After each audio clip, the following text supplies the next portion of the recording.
2025 2024 की आज last last दिन चल रहा है, यानी कल रात 12 बजे से 2025 आ जाएगा। और इस वर्तमान में दुनिया जो है बहुत ही विध्वंस के मुहाने पर बैठी है।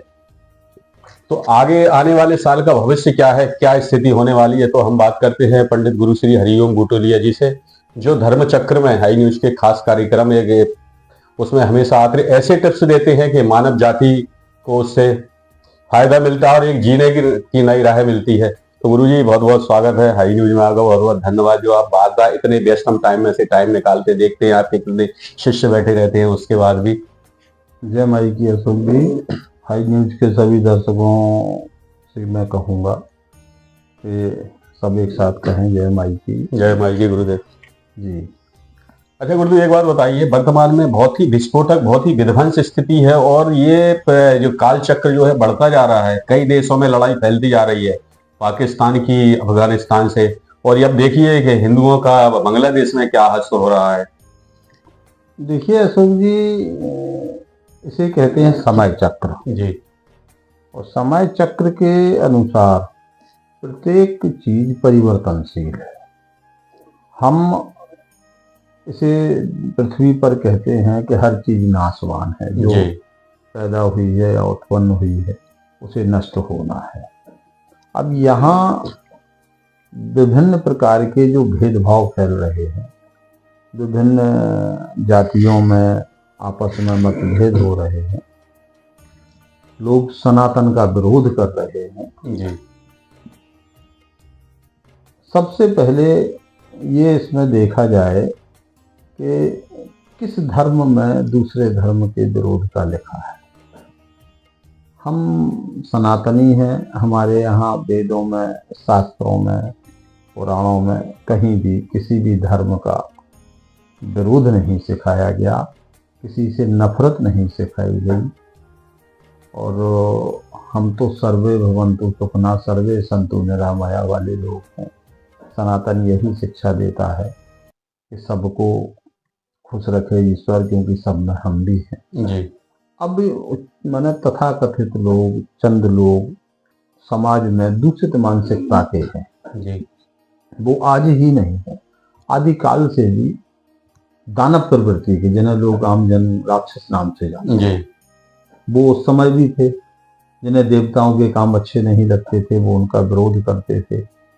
देवता लोग, ऋषि मुनि लोग जब देवताओं का आवाहन, हवन, भजन करते थे तो दैत्य लोग उनके आके मांस फेंकते थे, कहीं रक्त की बारिश करवा देते थे माया से, अपनी से। तो सनातन का विरोध जो लोग कर रहे हैं, जो लोग अपने ही भाइयों को मार काट रहे हैं, मुझे नहीं लगता वो किसी का विरोध कर रहे हैं। वो अपना स्वयं का विरोध कर रहे हैं, अपने स्वयं के लिए गड्ढा खोद रहे हैं, स्वयं का विनाश कर रहे हैं। स्वयं का विनाश कर रहे हैं। तो इससे निजात पाने के लिए, पार पाने के लिए कोई तो रास्ता होगा गुरुदेव। अब देखिए, हमारे यहाँ लोकतंत्र की व्यवस्था है। लोकतंत्र में आमजन को अपनी बात कहने का अधिकार तो है, किंतु सरकार को इस पर संज्ञान में लेके अपने में और किसी न किसी रूप में वहाँ के उन हिंदुओं की मदद करनी चाहिए, उनको बचाना चाहिए। क्योंकि हमारे यहाँ भारत देश में कभी किसी के साथ किसी भी प्रकार का द्वेष भावपूर्ण रवैया नहीं अपनाया गया है। हम तो सभी से, माने गंगा जमनी सभ्यता का उदाहरण देके और मदद करने में विश्वास रखते हैं। रही बात बांग्लादेश की, तो वहाँ के लोगों की मानसिकता बदलने के लिए सरकार को पहल तो करनी चाहिए। अच्छा गुरुदेव, एक बात बताइए, 2025 में क्या भविष्य है मध्य प्रदेश सरकार का और केंद्र सरकार का? कितनी ऊंचाइयों को छुएगा मध्य प्रदेश? देखिए, 2025 में मई माह में बृहस्पति अपने राशि का परिवर्तन करेंगे और अभी वृषभ राशि में, शुक्र की राशि में पिछले 1 साल से हैं। मई में ये बुध की राशि में, मिथुन में प्रवेश करेंगे। बुध, बृहस्पति उन्हें अपना पुत्र मानते हैं।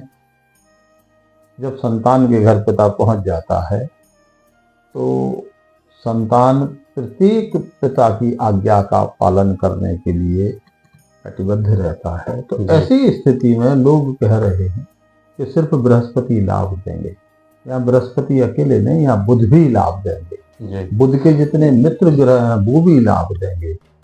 और बृहस्पति का बुध की राशि में प्रवेश करके जिस व्यक्ति की जन्म कुंडली में बुध पावरफुल हो, अच्छी स्थिति में हो, उन लोगों को तो बहुत ज़्यादा लाभ मिलेगा।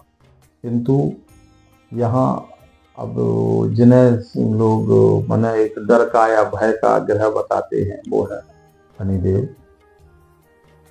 जबकि शनिदेव न्याय के देवता है। जी।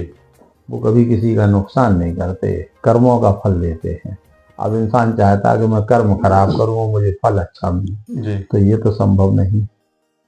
यहाँ शनि से डर के चलने की जरूर माने हर आदमी को सोचना चाहिए। यहाँ मैं बताऊंगा थोड़ी देर बाद कि सभी राशि वाले जनरल माने लगभग सभी लोगों को अपनी अपनी राशियों का बोध तो होता है।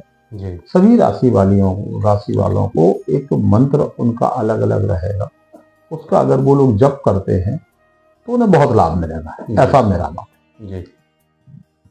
तो आने वाला समय यानी कि बहुत अच्छा है 2025। लेकिन ये जो दुनिया जा रही है आज परमाणु की ओर, डेली धमकी दी जा रही है, रूस यूक्रेन, अब तो दायरा इतना बढ़ चुका है, सीमा कई देश चपेट में आ चुके हैं। देखिए, मैं ये कहूँगा कि विज्ञान जो है ये वेद की उत्पत्ति है। जी।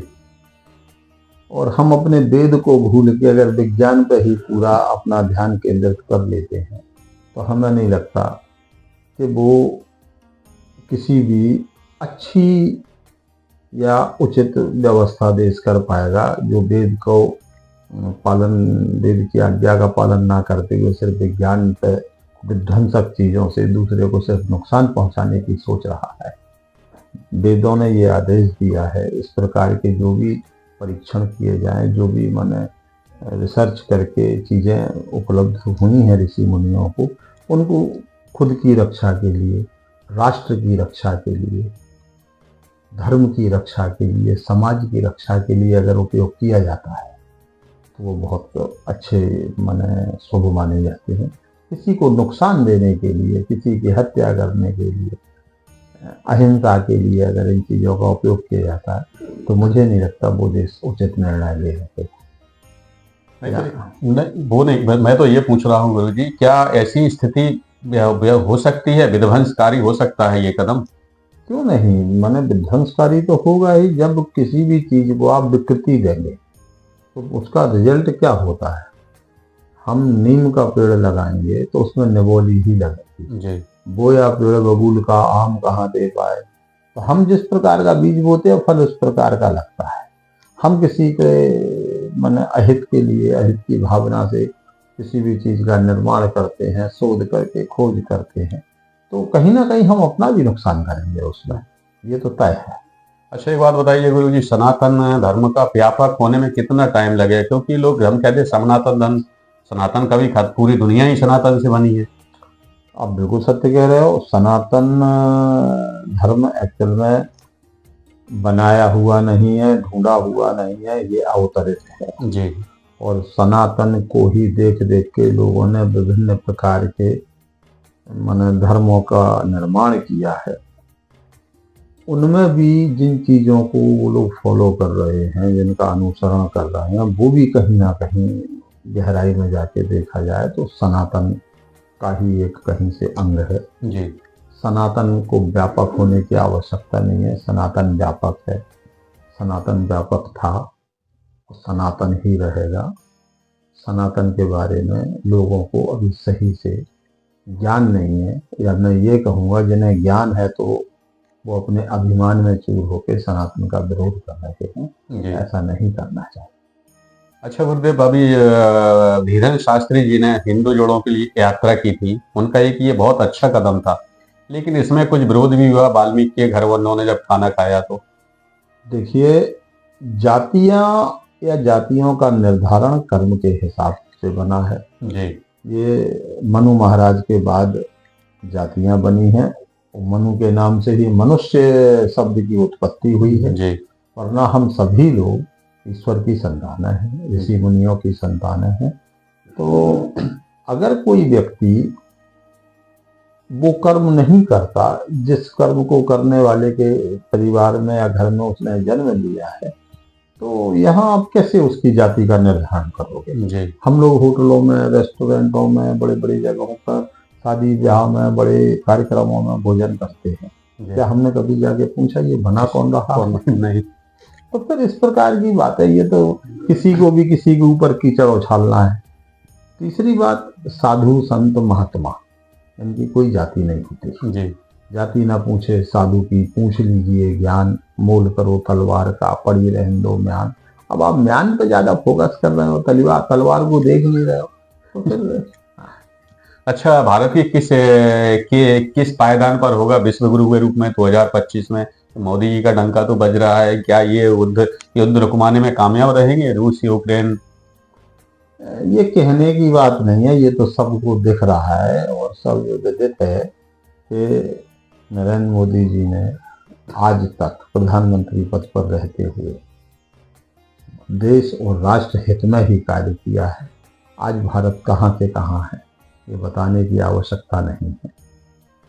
तीसरी बात, मोदी जी भारत को प्रधानमंत्री के रूप में मिले थे जब, तो सभी ने देखा था कि संसद भवन में घुसने से पहले जिसने संसद को मंदिर समझ के माथा टेका, तो वहाँ वो प्रधानमंत्री पद पर नहीं है, वो एक राष्ट्र सेवक है। जी वो एक जन सेवक के रूप में कार्य कर रहे हैं, जो स्वयं के बारे में ना सोचते हुए देश हित के बारे में सोच रहे हैं, हमारे देश में निवासरत अपनी प्रजा के बारे में सोच रहे हैं। मैं तो चाहूँगा कि मोदी जी इसी प्रकार से दीर्घायु होकर लगे रहें। भारत देश पुनः अपनी उसी छवि के साथ उभरेगा पूरे विश्व में, और विश्व गुरु भारत था, बनेगा। बीच में कुछ क्षण के लिए लोगों ने उसको पता नहीं क्यों पीछे समझने लगे थे, भारत पीछे कभी नहीं रहा। अच्छा गुरुदेव, एक बात और बताइए, योगी जी जो उत्तर प्रदेश में काम कर रहे हैं, या संभल में जो हुआ है, शंकर जी प्रकट हुए, ये कोई चमत्कार है, कोई शुभ संकेत है क्या? अशोक जी, ये देखिए, ना तो संभल आप गए हो ना मैं गया हूँ। अब यहाँ कुछ भी बोलना एक मन गलत होगा, जो हमें न्यूज चैनल नहीं, जो मंदिर दिखा रहे हैं वहां नहीं, अब ये न्यूज चैनल वाले हमें जो दिखा रहे हैं जी, हम वो देख के अगर अपने विचार व्यक्त करें तो ये बेमानी होगी, क्योंकि ईश्वर के बारे में जितना कहा जाए कम है। अब वहाँ के लोग अगर कुछ कह रहे हैं तो उनकी धार्मिक आस्था को हम किसी प्रकार से ठेस नहीं पहुंचाएंगे। नहीं, वहां अगर वहां निकला है माने मंदिर, तो मंदिर होगा, तब तो निकला है। मंदिर निकला है, प्लस एक वहां पर सांप निकला है अनोखा, जो उसको भगाने के बाद भी नहीं भग रहा था। ठीक है, तो माने ये सत्यता है, जब दिख रहा है, लोग दिखा रहे हैं, तो हम उसको मान लेंगे, क्योंकि संभल से हम सैकड़ों किलोमीटर दूर, हजारों किलोमीटर दूर है। तो यहाँ से कुछ भी कहना मुझे नहीं लगता उचित होगा।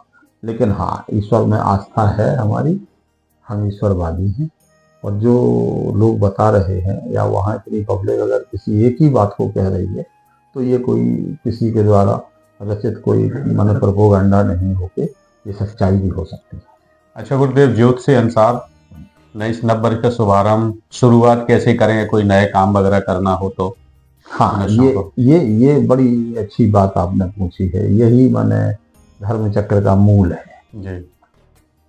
देखिए, हमारा नववर्ष जो है वो कायदे से चैत्र शुक्ल प्रतिपदा से होता है जी। किंतु जो अभी वर्तमान में सभी लोग जैसे कैलेंडर नववर्ष के रूप में 1 जनवरी को मनाते हैं, मानेंगे, तो ठीक है, हम भी सबके साथ हैं। उसमें ये है कि 31 दिसंबर की रात को होने वाली पार्टियों से स्वयं दूर रहें, एवं हमारे घर के जो भी नई जनरेशन है उनको इस बात को समझाएं कि देखिए, ये किसी भी रूप में अब व्यसनों का समय इस कदर हावी है कि लोग इसे सिर्फ और सिर्फ उस दिन, आप देखिए दूसरे दिन पेपर में पढ़िए कितने एक्सीडेंट होते हैं, कितने लोग बेचारे दुर्घटनाग्रस्त होते हैं, क्योंकि लोग उसे शराब पीने का एक माध्यम बनाते हैं, जी। होदंग का एक माध्यम बनाते हैं। तो मेरा सभी युवा वर्ग से एवं उनके माता पिता से आग्रह है कि अपने बच्चों को बताएं कि घर में माता पिता के साथ वो दिन बिताएं। पूरा 31 दिसंबर सुबह उठते से ही उनके चरण स्पर्श करें। जो भी घर में बड़े हैं, भगवान का भजन पूजन करें और नए साल के लिए भगवान हमारा कल्याण करें, ऐसी प्रार्थना करें। ईश्वर करे सबके जीवन में कल्याण हो। अच्छा गुरुदेव, आप ये मंत्र की बात कर रहे थे, कोई ऐसा सरल मंत्र बताएंगे जिसके कि इसका जाप करने के बाद वो अपने जीवन का उद्धार कर सकें? देखिए, एक तो कॉमन मंत्र, सरल मंत्र ये होता है कि जिसे हम लोग कहेंगे कि वो आमतौर पर हम जप सकते हैं। दूसरा राशि अनुसार होता है जी। तो अगर मैं चाहूँगा कि हर व्यक्ति को लगभग अपनी राशि पता है, तो राशि के अनुसार अगर कोई भी मंत्र जपना चाहे तो वो ज़्यादा उचित होगा। मैं राशि के अनुसार आपको वो मंत्र बताता हूँ। जैसे ये सभी लोग जानते हैं कि 12 राशियाँ होती हैं, मेष राशि से लेके और मीन राशि तक। मेष राशि वाले जातकों को ओम ह्रीम श्रीम लक्ष्मी नारायण नमः। पुनः सुनिए, मेष राशि वाले जातकों को ओम ह्रीम श्रीम लक्ष्मी नारायण नमः इस मंत्र का जप करें तो उनके जीवन में सुख, समृद्धि, संपन्नता, आरोग्यता इस प्रकार की वृद्धि होगी और जीवन खुशमय रहेगा। खुशहाली उनके घर में सदैव रहेंगे। दूसरे नंबर की राशि है वृषभ राशि। वृषभ राशि के जातक ओम गोपालाय उत्तर ध्वजाय नमः इस मंत्र का यदि वो जप करते हैं तो उनको भी, मेष राशि के जातकों को जो लाभ होगा, लाभ सभी को उसी प्रकार से होगा। जो बेरोजगार हैं, नए छात्र हैं, जो तैयारी कर रहे हैं किसी प्रकार के कंपटीशन की, वो इस मंत्र का अगर जप करते हैं तो उन्हें ऐश्वर्य प्राप्त होगा, क्योंकि वृषभ राशि के स्वामी शुक्र हैं। शुक्र इंसान के जीवन में वैभव देते हैं, यश देते हैं। तीसरे नंबर की राशि है मिथुन राशि। मिथुन राशि के जातक ओम क्लीं कृष्णाय नमः, ओम क्लीं कृष्णाय नमः इस मंत्र का जप करें। सभी जप मेष राशि से मीन राशि तक के जातकों को रुद्राक्ष की माला से करना चाहिए। 4 नंबर की राशि है कर्क राशि। कर्क राशि के जातक को ओम हिरण्यगर्भाय अव्यक्ताय रूपणे नमः, ओम हिरण्यगर्भाय अव्यक्ताय रूपणे नमः इस मंत्र का जप करें, उन्हें भी बहुत लाभ होगा। सिंह राशि के जातक ओम क्लीं ब्रह्मणे जगदाधाराय नमः, ओम क्लीं ब्रह्मणे जगदाधाराय नमः इस मंत्र का जप सिंह राशि के जातक करते हैं तो उन्हें बहुत लाभ होगा। कन्या राशि, कन्या राशि के जातक ओम नमो प्रीम पीताम्बराय नमः, ओम नमो प्रीम पीताम्बराय नमः इस मंत्र का जप कन्या राशि के जातक करें। तुला राशि वाले ओम तत्व निरंजनाय ताराय माराय नमः, ओम तत्व निरंजनाय तारक माराय नमः इस मंत्र का जप करते हैं तो उन्हें बड़ा लाभ मिलता है, तुला राशि वालों को। इसके बाद आती है वृश्चिक राशि। वृश्चिक राशि वाले जातक ओम नारायणाय सुरसिंहाय नमः, ओम नारायणाय सुरसिंहाय नमः इस मंत्र के जप करने से आजीविका तो तत्काल मिलती है। बेरोजगार लोग इसे जरूर करें, उनको तत्काल माने जॉब या किसी प्रकार से उनकी दैनिक आय की व्यवस्था ईश्वर करता है।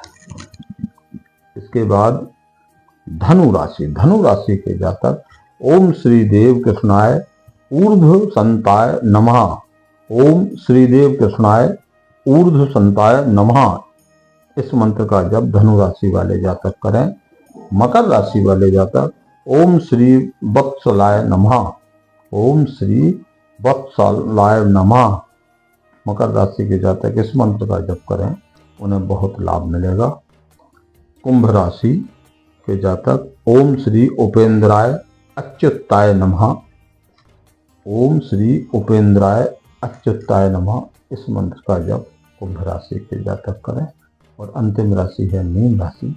मीन राशि के जातक ओम क्लीम उद्घृताय उद्धारणे नमः, ओम क्लीम उद्घृते उद्धारणाय नमः, इस मंत्र का जप मीन राशि के जातक करें तो उनको भी बहुत लाभ मिलेगा। और इसके साथ ही मैं ये भी कहना चाहूँगा, सात्विक रहें, खान पान शुद्ध रखें।